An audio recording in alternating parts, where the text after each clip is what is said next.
तो आप सब लोगों का एक बार फिर से स्वागत है इस क्लास के अंदर। आज का टॉपिक है finite automata to regular expression के कुछ और एग्जांपल्स जो बचे हुए थे वो आज अपन डिस्कस करेंगे। Let we take some example. एक क्वेश्चन है आपका, दैट इज गिवन। क्वेश्चन क्या है? क्वेश्चन आपको दे रखा है, we can say finite automata अपन को दे रखी है, दैट इज ए स्टेट अपन ने ए लिखी है, then B, then C, it is your final state. Then we move to the capital A to capital B on seeing small a and small b, or small a C, and काम करते हैं, state को थोड़ा change कर देते हैं ताकि कोई दिक्कत ना हो।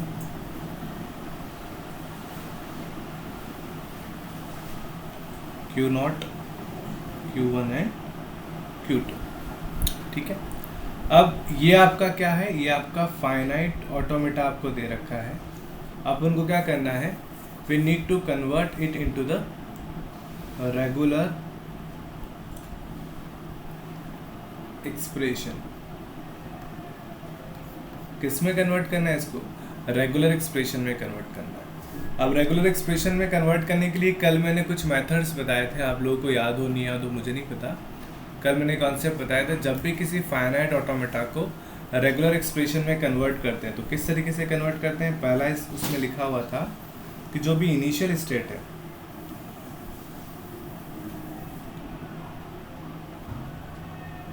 जो इनिशियल स्टेट, ये आपकी इनिशियल स्टेट है, इनिशियल स्टेट नॉट हैविंग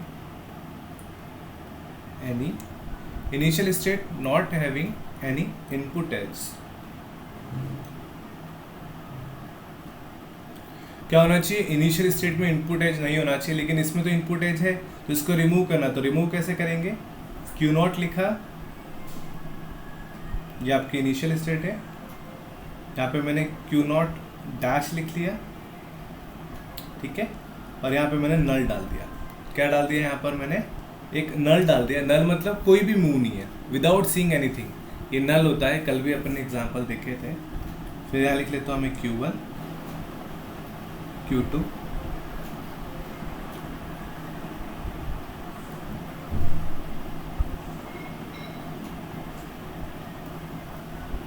ठीक है, और ये आपकी फाइनल स्टेट है। ये कल सिंपल से अपन ने देखा था। तो सबसे पहली स्टेप क्या थी? जो स्टेप 1 थी उसमें अपन को क्या करना था? कोई भी इनकमिंग एज आपकी जो इनिशियल स्टेट है, ये आपकी इनिशियल स्टेट है, उसमें नहीं होना चाहिए। फिर पॉइंट नंबर 2, स्टेप 2 था, उसमें अपन क्या कह रहे थे? उसमें अपन कह रहे थे कि जो भी आपका फाइनल स्टेट है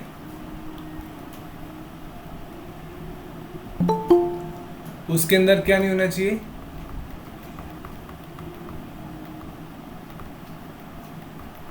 जो भी आपकी फाइनल स्टेट है उस फाइनल स्टेट के अंदर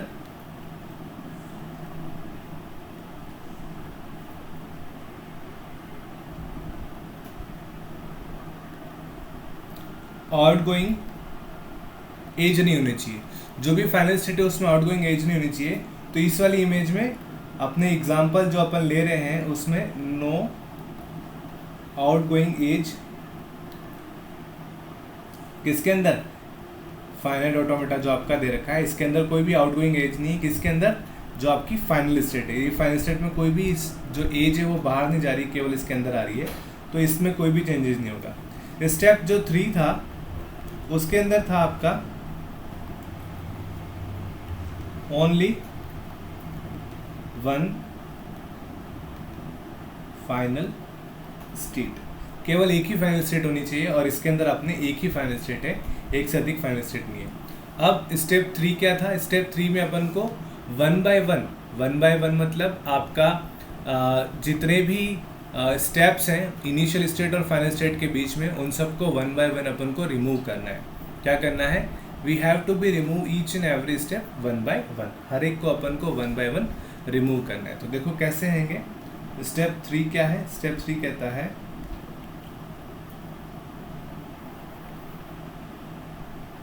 स्टेप 4 स्टेप 4 क्या कहता है? स्टेप 4 कह रहा है remove each state between initial state to final state. तो इनिशियल स्टेट आपकी ये वाली है, ये आपकी फाइनल स्टेट है। इसके बीच में जितने भी बीच के इंटरमीडिएट नोड है उनको अपन को रिमूव करना है। तो देखो कैसे करेंगे। सबसे पहले अपन क्या करते हैं, एक एक स्टेट को रिमूव करते हैं। अब इस वाली स्टेट को रिमूव करते हैं। अब देखो इस वाली स्टेट को रिमूव करेंगे तो इस वाली स्टेट से क्या क्या हो रहा था। एक तो क्यू नॉट जो है वो क्यू नॉट से होकर, क्यू नॉट डैश से होकर Q1 पे जा रही थी। कब जा रही थी? एक बार नल देख रहा था और एक बार बी देख रहा था। फिर से सुने, क्यू नॉट जो है वो Q1 पर जा रही थी। कैसे? एक बार नल देखने पर, एक बार बी देखने पर। तो नल का तो कोई मतलब है नहीं, इसका मतलब क्यू नॉट जो है वो नल और बी देखने पर, इसका मतलब नल का तो कुछ यूज है नहीं, सिंपल सा नल इसको हटा सकते हैं। सो Q1, तो ये आपका Q1 आ गया, तो ये क्यू नॉट ही हट गया, पहला चीज। दूसरा क्या था, जो Q1 है यहाँ पर एक लूप था जो मैं लिखना भूल गया, इट इज C, यहाँ पर ये लूप है C वाला। दूसरा क्या था, जो Q1 है आपका,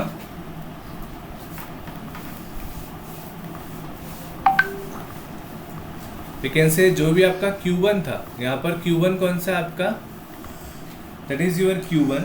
ये जो आपका Q1 है वो Q1 पर वापस कब आ रहा था?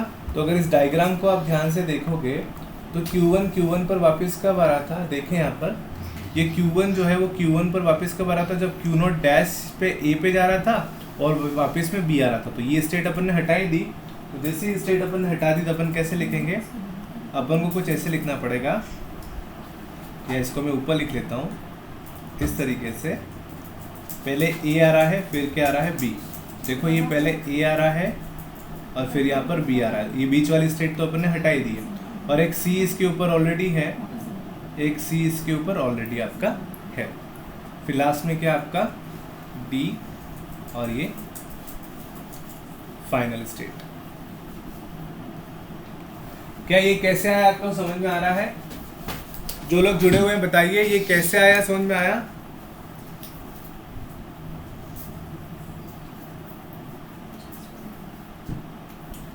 ये बताइए कैसे आया, आपको समझ में आया? यस और नो? देखो एग्जाम्पल, अच्छा एग्जाम्पल है। पंकज, मोहनलाल, ओके। लोचन और दिव्यांश, आई होप आपने कल की क्लास नहीं ली थी इसलिए थोड़ा बहुत समझ में नहीं आ रहा होगा।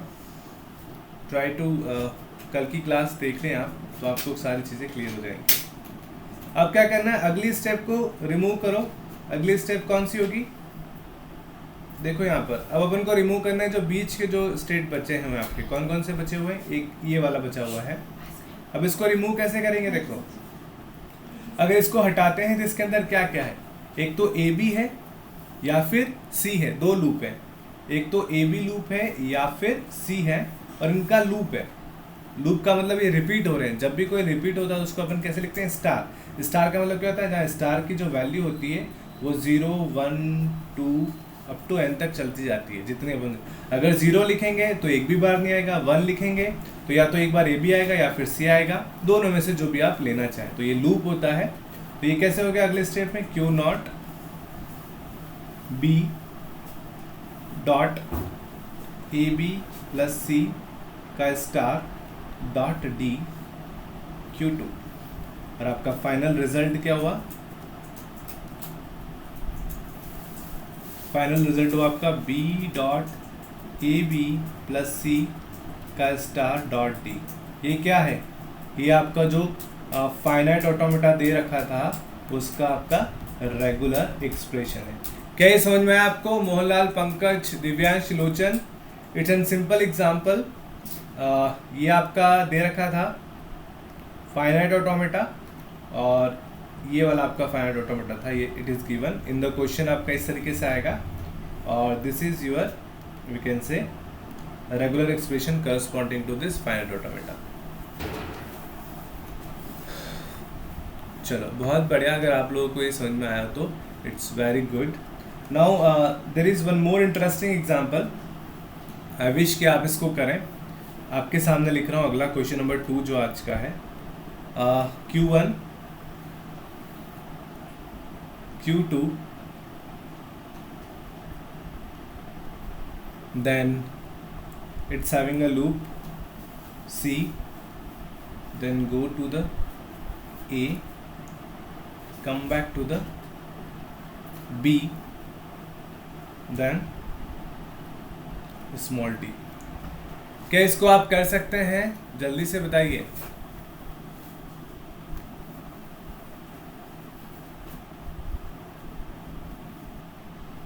जो इनिशियल स्टेट है, सॉल्व करेंगे तो कुछ स्टेप अपन को फॉलो करनी है। जो इनिशियल स्टेट है उसमें जो आपका इनपुट एज नहीं होना चाहिए, जो फाइनल स्टेट है उसमें आपका आउटपुट एज नहीं होना चाहिए। इसमें दोनों है, इनपुट में इनिशियल स्टेट में इनपुट स्टेट भी है और फाइनल में आउटपुट स्टेट भी, दोनों है। और तीसरा only one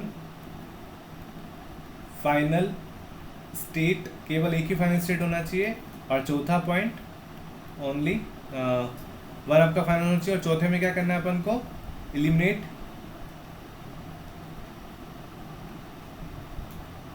each state one by one between initial state to final state. Initial state और फाइनल स्टेट के बीच में जितने भी स्टेट आप बनोगे उसको अपन को वन बाय वन रिमूव करना है। तो बताइए ये कर सकते हैं नहीं कर सकते हैं? क्या मैं इसको ट्राई करके बताऊं? मैं करूं क्या आप इसको कर सकते हैं? तो 2 मिनट देता हूं मैं आपको। So we are going to solve this question. How we can solve it? Let the first thing is that the first one is, first step आपकी क्या थी? इसको मैं एक बार हटा रहा हूं स्पेस के लिए।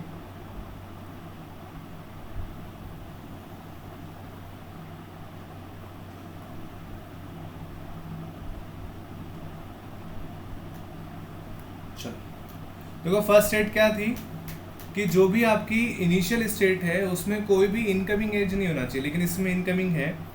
तो यहाँ पे क्या करते हैं, यहाँ पे मैं लिखता हूँ Q0, अपन सॉल्यूशन कर रहे हैं।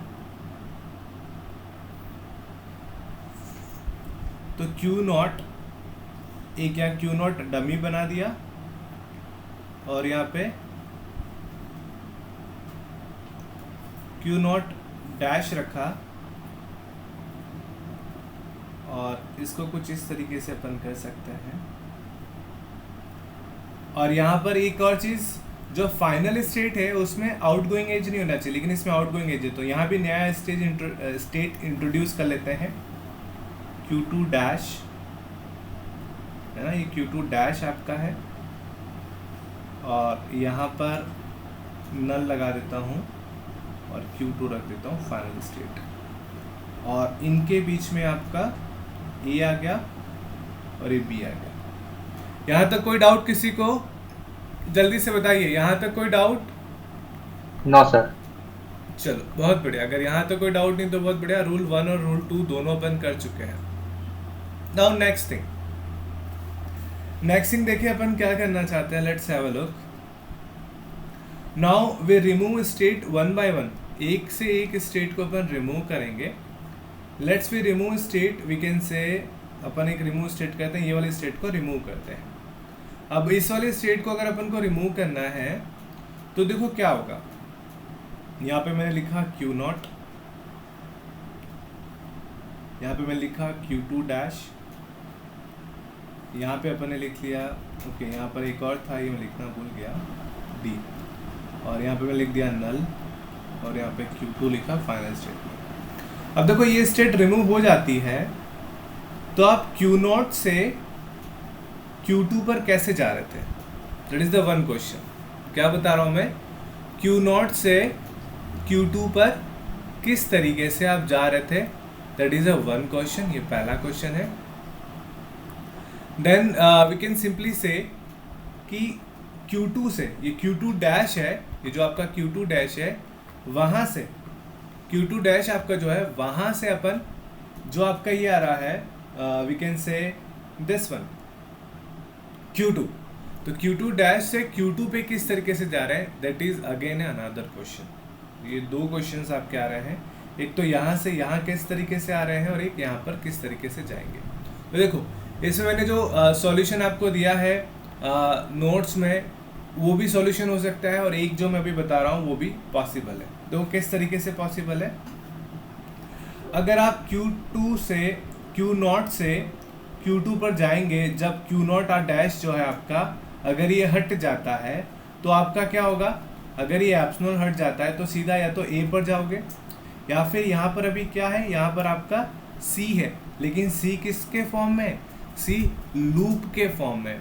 किसके फॉर्म में है, लूप के फॉर्म में। इसका मतलब मैं कह सकता हूँ कि Q0 से अगर Q2 डैश पे मुझे जाना है तो या तो एनी नंबर ऑफ C आ सकता है और उसके बाद क्या आ सकता है, उसके बाद स्मॉल a आ सकता है। तो any number of C star लिखा मैंने, C लूप है इसलिए, तो स्मॉल a आ सकता है। तो अपन कहाँ पहुँच गए, Q2 के पास पहुँच गए। सिमिलरली अगर मुझे पहुँचना है B Q2 डैश से वापस Q2 डैश पे पहुँचना है, अगर Q0 डैश हटा दूँ मैं तो देखो किस तरीके से आएगा, पहले B आएगा, फिर C स्टार आ रहा है, फिर A आ रहा है। देखो पहले B आ रहा है तो लूप किस तरीके से हो जाएगा, लूप कुछ ऐसा बन जाएगा, लूप ऐसा बन जाएगा आपका, एक आएगा B, एक आएगा C स्टार और एक आपका A आएगा। या तो ऐसे लिख दो या फिर मेरे नोट्स में अगर आप देखोगे तो मेरे नोट्स में कुछ अलग तरीके से मैंने लिख रखा है। क्या लिख रखा है, एक तो लूप ये हो गया, एक लूप ये खुद है, दो लूप इसके अंदर हो गए। देखो मैं फिर से बता रहा हूँ, ध्यान से सुनिएगा, जहाँ कन्फ्यूजन हो मुझे बता दीजिएगा। अब अगर ये स्टेट हटाता हूँ मैं तो एक तो यहाँ से यहाँ पहुँचने के लिए अपने पास क्या आ गया, C स्टार A, यहाँ तक तो कोई डाउट नहीं होगा। अब Q2 डैश में क्या हो गया, ये लूप एक यहाँ आ रहा था, तो या तो इसको मैं ऐसा लिख सकता हूँ, ये लूप सीधा सा A डॉट B, ठीक है, A डॉट B, और यहाँ पे ऑलरेडी आपका D है ही। या फिर इसको A डॉट B को मैं कुछ इस तरीके से भी लिख सकता था, A C star B। A C star B क्यों लिखा, क्योंकि यहाँ से यहाँ जाऊँगा तो B आएगा, फिर एनी नंबर ऑफ C आ सकता है, फिर यहाँ से यहाँ जाऊँगा तो आपका A आएगा। So we can write it A C star B। मैंने अपने नोट्स में A डॉट B लिखा है, A C स्टार B भी आपका करेक्ट आंसर है, पहली बात।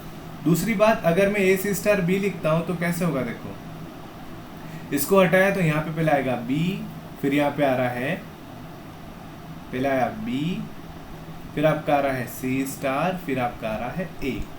अब नेक्स्ट स्टेट को हटाना है, इस स्टेट को हटाओ, तो इस स्टेट को कैसे हटाएंगे, इसमें दो लूप है तो दो लूप को कैसे लिखते हैं, B C star A plus D।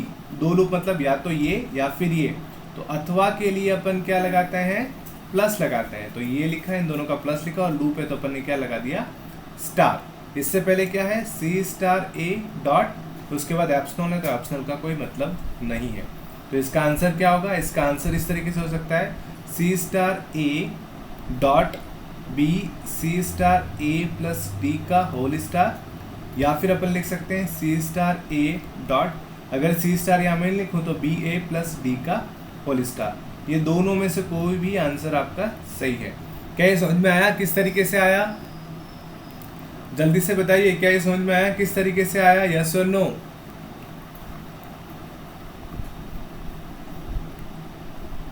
मयूराज कह रही है नो सर, मयूराज आप कह रहे हैं यस सर, ओके। अच्छा मयूराज का भाई यस, बाकी लोग जो जुड़े हुए हैं क्या ये समझ में आया, कैसे किया अपन ने। देखो सो सिंपल, स्टेट को रिमूव करना है और कॉन्सेप्ट को ध्यान में रखते हुए उसको ऐड करते जाना।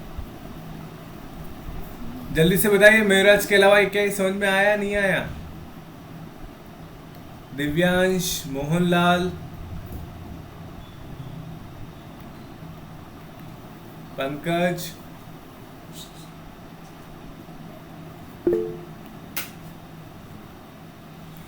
ओके। सो आई होप आपको ये समझ में आया। तो देखो दोनों आंसर अपन लिख सकते हैं, इट इज़ इम्पॉर्टेंट बिकॉज देखो वापस देखो ये स्ट्रिंग क्या है, अगर मैं जो मैंने अभी डिराइव की है उसकी बात करता हूँ, जो मैंने नोट्स मैंने लिखी है, तो देखो क्या है आपका ये है C star A dot B C star A plus D.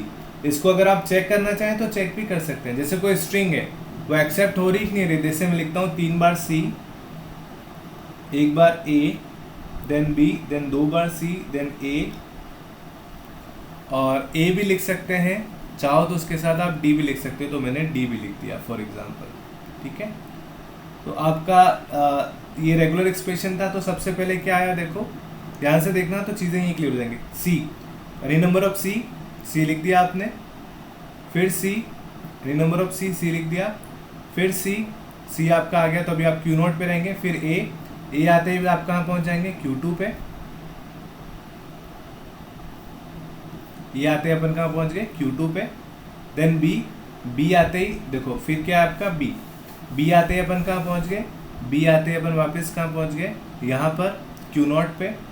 Q0 पे 2 बार सी आ रहा है, 2 सी अपन ले सकते हैं, फिर ए आया, ए पर वापस अपन यहाँ आ गए, फिर डी यहीं रह रहा है, तो डी आपका यहीं रह रहा है। तो अपन इस स्ट्रिंग को रीड करने के बाद कहाँ पहुँच रहे हैं, इस स्ट्रिंग को रीड करने के बाद अपन फाइनल स्टेट में पहुँच गए। लेकिन अगर यही चीज़ मैं इस तरीके से लिखता, किस तरीके से, C star A B A plus D का स्टार, तो ये वाली इसी के अंदर अगर मैं कोई स्ट्रिंग बनाता, सी स्टार मतलब एनी नंबर ऑफ सी, 2 बार सी लिखा ए, फिर मैंने लिखा बी ए प्लस ए, फिर डी लिख दिया, तो ये भी एक्सेप्टेड है, ये भी एक्सेप्टेड है, दोनों एक्सेप्टेड है। ये भी आपका आंसर सही है, ये भी आपका आंसर सही है, लेकिन ये ज़्यादा सही है क्योंकि अगर बीच में सी आया तो भी एक्सेप्टेड है। इस वाले के अकॉर्डिंग ये वाला एक्सेप्टेड नहीं होना चाहिए, पर इस वाले के अकॉर्डिंग ये एक्सेप्टेड है। और अपन ने अभी इसके अंदर भी देखा, एनी नंबर ऑफ आपका जो डी है वो भी आपका एक्सेप्टेड है। तो ये आपका आंसर था, ये आपका क्वेश्चन था, और इसका ये रेगुलर एक्सप्रेशन था। आई होप आपको समझ में आया होगा। Now we take one more example.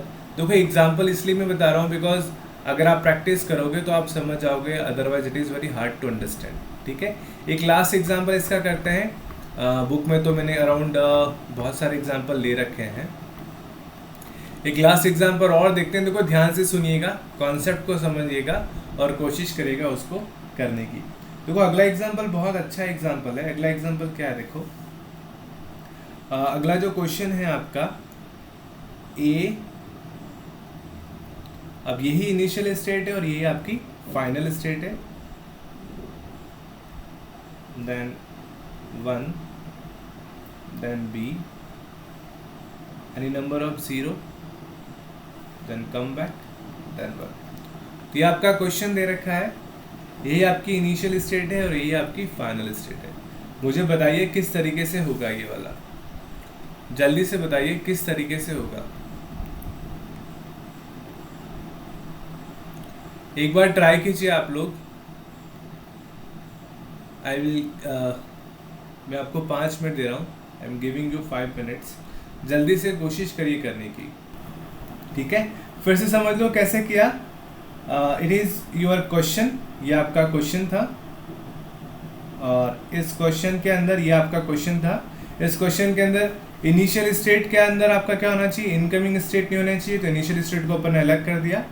Then जो फाइनल स्टेट है उसके अंदर आउटगोइंग नहीं होना चाहिए, तो फाइनल स्टेट को भी अपन ने अलग कर दिया। अब एलिमिनेट करेंगे, सबसे पहले इसको एलिमिनेट करेंगे, तो इसको एलिमिनेट करेंगे तो क्या होगा, ये वाला 1 0 स्टार 1 आपका लूप हट जाएगा, वो ए पर आ जाएगा। तो 1 0 स्टार 1 लूप आपका ए पर आ गया, ए पर ऑलरेडी आपका 0 एक लूप था। फिर अब इस स्टेट को हटाएंगे, इस स्टेट को जब अपन हटाएंगे तो क्या होगा, इन दोनों के बीच में 1 0 स्टार 1 1 0 स्टार 1 और 0 स्टार, मतलब 0 का भी लूप है, 0 आपका बार बार आ रहा है, तो 0 स्टार इसका आपका होल स्टार, क्योंकि ये पूरा आपका क्या है, दोनों आपके लूप में है। क्या ये समझ में आया नहीं आया, जल्दी से बताइए। एनी डाउट, क्या ये समझ में आया आपको, यस और नो, टेल मी।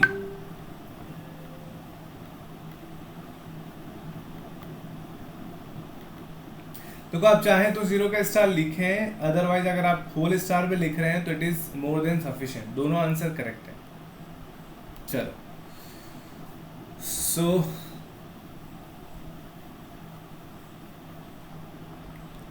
जीरो को प्लस करते हैं, समझ नहीं पाया मैं, 0 को प्लस करते हैं। देखो ये 0 था और ये 1 प्लस ये, तो 2 लूप आ रहे हैं, एक लूप ये वाला आ रहा है, एक लूप ये वाला आ रहा है। तो दो लूप है, इसका मतलब क्या हो गया, ये अथवा ये। तो अथवा को कैसे करेंगे अपन, प्लस से। ठीक है मोहनलाल, अथवा को कैसे करते हैं अपन, प्लस से। सर जीरो को भी काउंट करना पड़ेगा सर? जीरो को काउंट करना पड़ेगा मतलब ये जीरो लिया ना अपन ने। सर मैं वो जीरो को वो छोड़ रहा था। ओके ओके, जीरो काउंट करेंगे बेटा, सारा काउंट करना पड़ेगा। ठीक है। So thank you very much friends, it is all for today's lecture.